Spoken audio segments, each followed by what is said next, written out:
Module 4, The Leadership of Susan B. Anthony. Chapter 14, The Hope Chest by Karen Schwabach.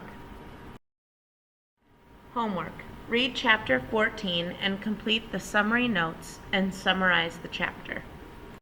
Background information for Chapter 14. Sedition Act of 1918.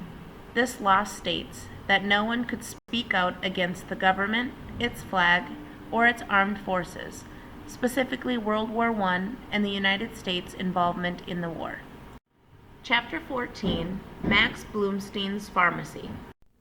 Page 167, Chapter 14, Max Bloomstein's Pharmacy. Mr. Martin hadn't said anything about how long they were staying in Dead Horse Alley, or where they were going afterward. Myrtle supposed that, like everyone else, they were waiting. They had been there for 2 days already, but Mrs. Reddy had told them that no one was sure when the legislature would vote. Myrtle didn't know what they would do after the legislature voted. She had no plans. She didn't want to go back to the Girls' Training Institute, and she didn't want to stay in Tennessee. But she wasn't really sure what other choices she had. None, it seemed like. Myrtle would have liked to have gone and found Violet. It would have been fun to go exploring together. But she hadn't seen enough of Tennessee by now to know that it was impossible.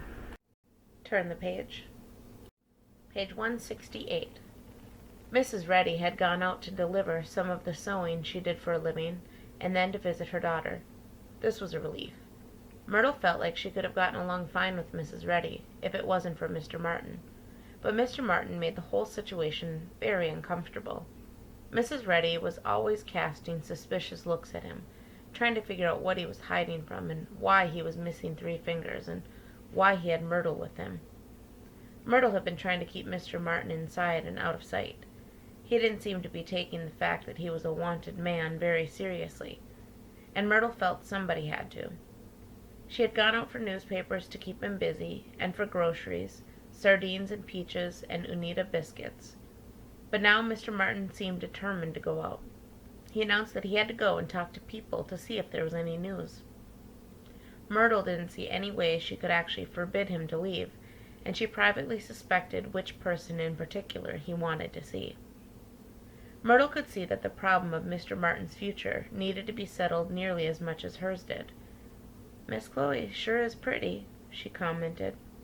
"Uh-huh," said Mr. Martin, crawling under the bed to look for his socks. "You should tell her that you love her."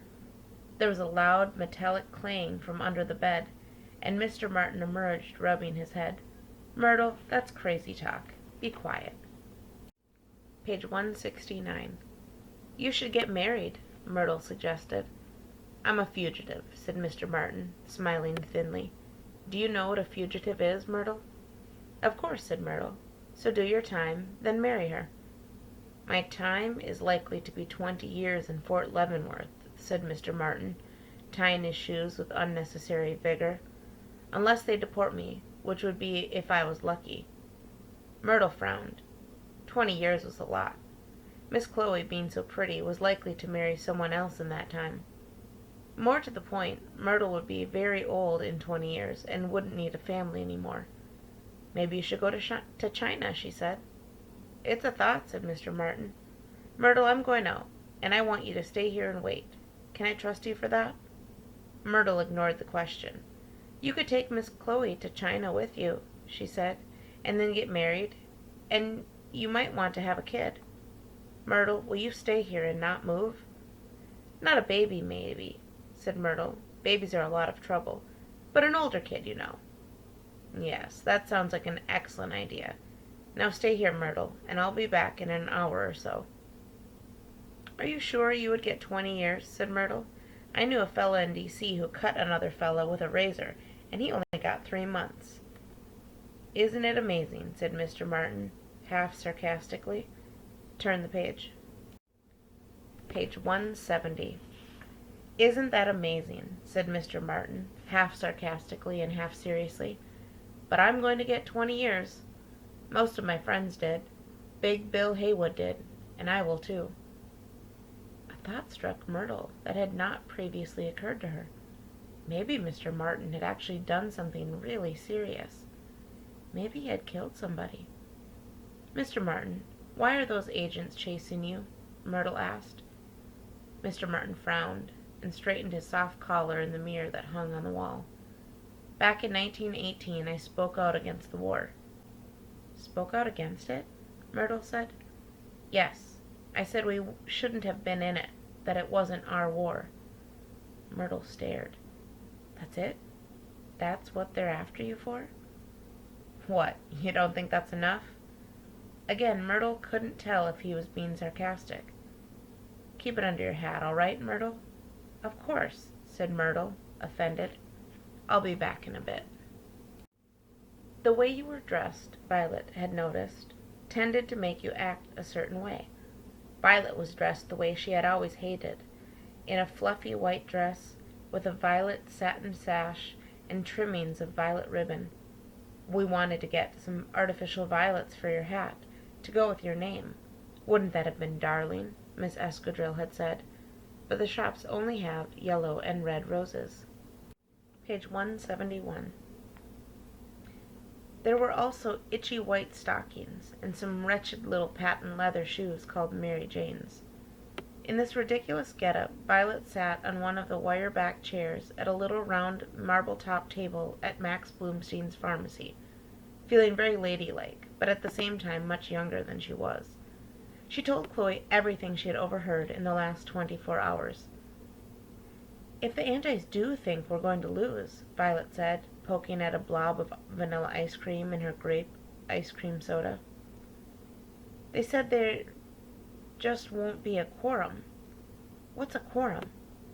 She normally didn't like to ask what words meant, because it made her feel babyish, but in a costume like this she had no choice.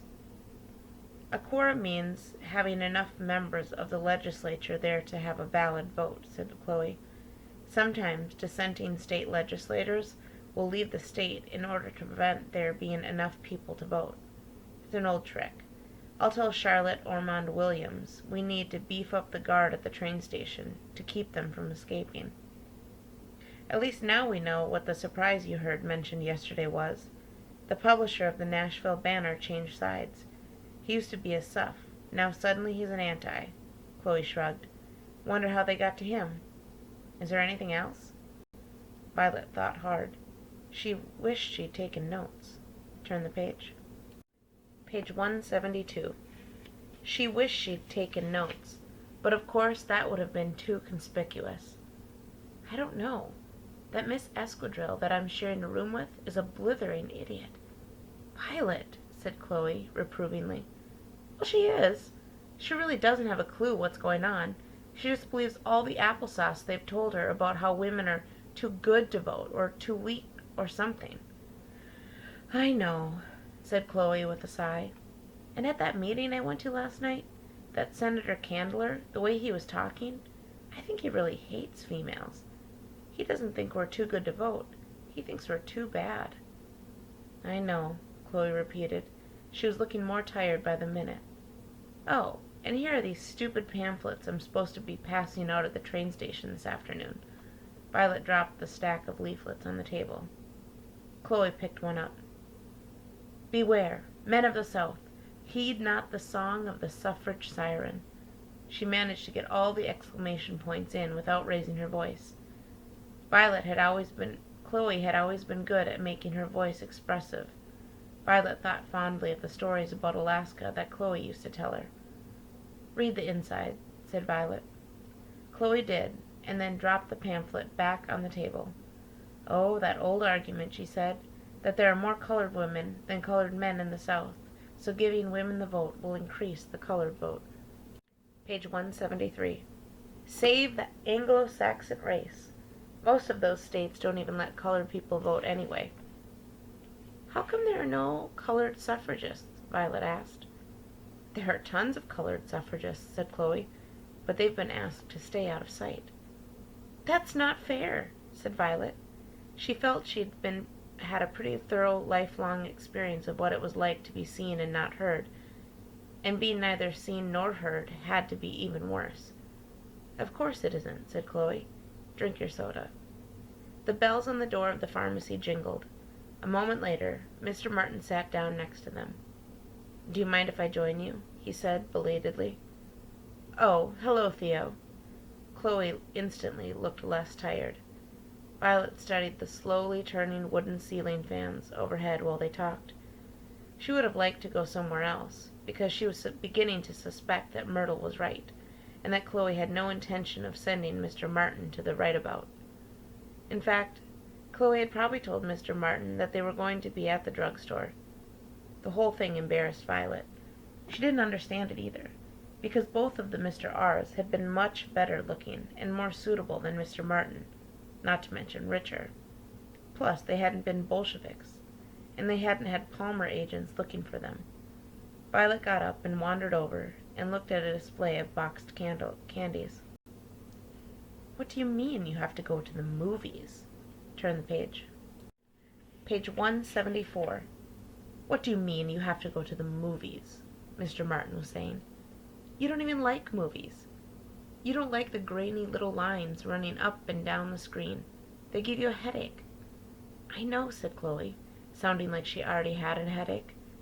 "Maybe I'll take him to the burlesque instead." "Just who is this fella, anyway?" "I don't know. We'll be assigned them this evening.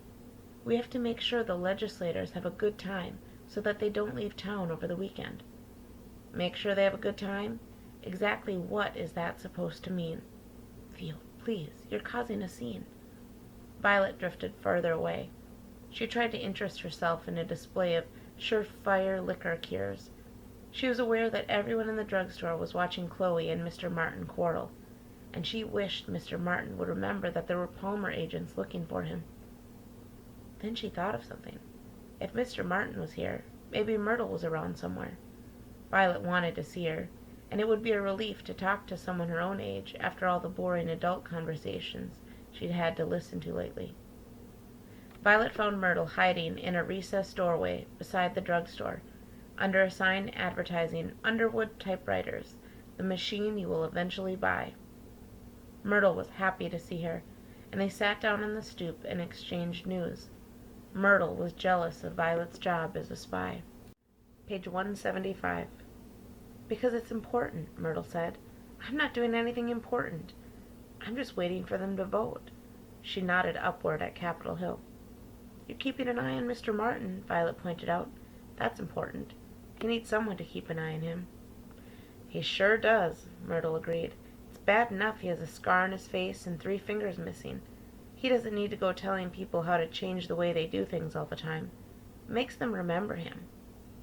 Violet thought Mr. Martin probably did need to go telling people to change things the way they did things, or he wouldn't be Mr. Martin. "He's in there making a scene right now," she said. Myrtle looked apprehensive. "Maybe we should go in and stop him." Violet shook her head. "I think that would just make it more of a scene." Violet nodded, seeing the sense in this. "I don't know what's going to happen to him after all this is over. He's no good at hiding." At the thought of "after all this is over," they both lapsed into silence. Violet was thinking about Chloe, who had yet to say that Violet could come and live with her. Violet didn't want to go home. She didn't miss it at all. All right, she missed her own room, and her bed with a green chenille spread, and her shelf full of Oz books, but she didn't miss the empty, echoing loneliness of a house. Turn the page. Page 176. But she didn't miss the empty, echoing loneliness of a house with no one in it but Stephen, who wasn't really there, and Father, who never talked except to issue edicts, and Mother, who had betrayed Violet. She supposed Myrtle was thinking about the Girls' Training Institute, and how she didn't want to go back there. And where should she go if she didn't? "When will it all be over?" said Myrtle.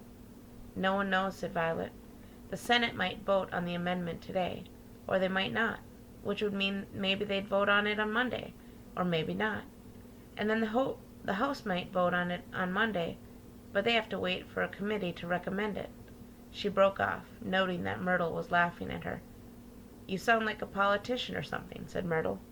Violet shrugged. "'Cause I've been listening to so much political talk lately." She thought of how sick she was of political talk. "I should come visit you and Mr. Martin where you're staying. and maybe we could go—" "No," said Myrtle. Violet looked away, stunned. A colored man in overalls was sweeping the edge of the sidewalk, his broom making gritty, swishing sounds as he swept clouds of dust into the gutter. "It's just not that interesting a place. You'd be bored," Myrtle said, sounding half apologetic. Before Violet could reply, the door to the drugstore burst open, and Mr. Martin stormed out. Violet could just imagine the eyes of everyone in the place following him and his scar and his missing fingers that the Palmer agents had such a good description of. Page 177. Myrtle jumped to her feet and waved a hasty goodbye to Violet. Violet was sorry to see her go, but Mr. Martin clearly needed supervision. "He just refuses to understand," said Chloe, when Violet sat back down at the marble-top table. "I told him back in New York that nothing was more important than winning the vote. I don't know why he thinks I should have changed my mind now." Violet decided this remark was not really addressed to her. "What's going to happen today?" she asked. "Are they meeting in the Capitol?" "The Senate will probably vote today," said Chloe, pulling the paper straw out of her strawberry phosphate and looking at it disconsolately. It was coming apart. Really? On the Susan B. Anthony amendment? Violet thought this was great news, and couldn't understand why Chloe wasn't more excited. "It's only the Senate," said Chloe. "That's just half of the legislature. There's still the House to worry about, and they're what we are worried about. We know we're going to win the Senate." All anybody on either side ever seemed to say was that they knew they were going to win, so Violet wasn't very impressed by this. "I don't think Senator Candler is going to vote for the amendment. He despises women." Turn the page. Page 178. Chloe smiled and stuck her limp straw back into her drink. "No, I agree Senator Candler will vote against it, but I still think we're going to win it. Then we'll have 35.5 states, and the antis will be more desperate than ever, and the battle will just get hotter." Violet was relieved to see her sister smile, and decided to bring up something that had been on her mind. "Chloe, when we get back to New York, can I—" "Violet, I really can't think about that right now," said Chloe. She picked up the pamphlets. "Do you want to chuck these in the trash barrel, or should I?" End of Chapter 4. Homework. Read Chapter 14 and complete the summary notes and summarize the chapter. Let's review how to fill out the "somebody in wanted but so then" summary notes. The somebody is the character or the narrator in a text. In is the place where the text is set. Wanted is what the character or the narrator is hoping for. But is the problem or the obstacle that might get in the way of what the narrator or the character wants. So is the outcome or resolution. And then is what happens to move the story forward. The somebody in this chapter is similar to the last one, where there are sort of two stories happening in the same chapter. You've got Myrtle and Mr. Martin, and then you have Violet and Chloe. And they're sort of having two different things go on in the same chapter, so two storylines. Because there are two storylines happening in this chapter, they're occurring in different locations. Myrtle and Mr. Martin, they're set in Dead Horse Alley, while Violet and Chloe, that's set in Max Bloomstein's pharmacy. And also because there are different storylines happening, what they want might be slightly different. So Myrtle wanted to keep Mr. Martin from going out and getting arrested, while Violet wanted to be able to tell Chloe about blank. Fill in the blank. And then, of course, there are obstacles to both stories. Mr. Martin wants to go out and see blank. Violet learns that one of the suffs want the colored suffs to stay out of the sight. Make sure you fill in that area with that information.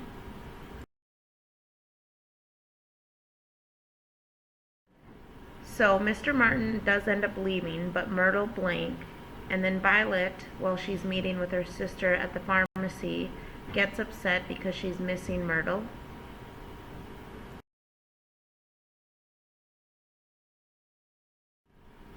Then all four characters are together at the pharmacy, and that's where Chloe and Blank have an argument, and Violet finally sees Myrtle, and they begin talking.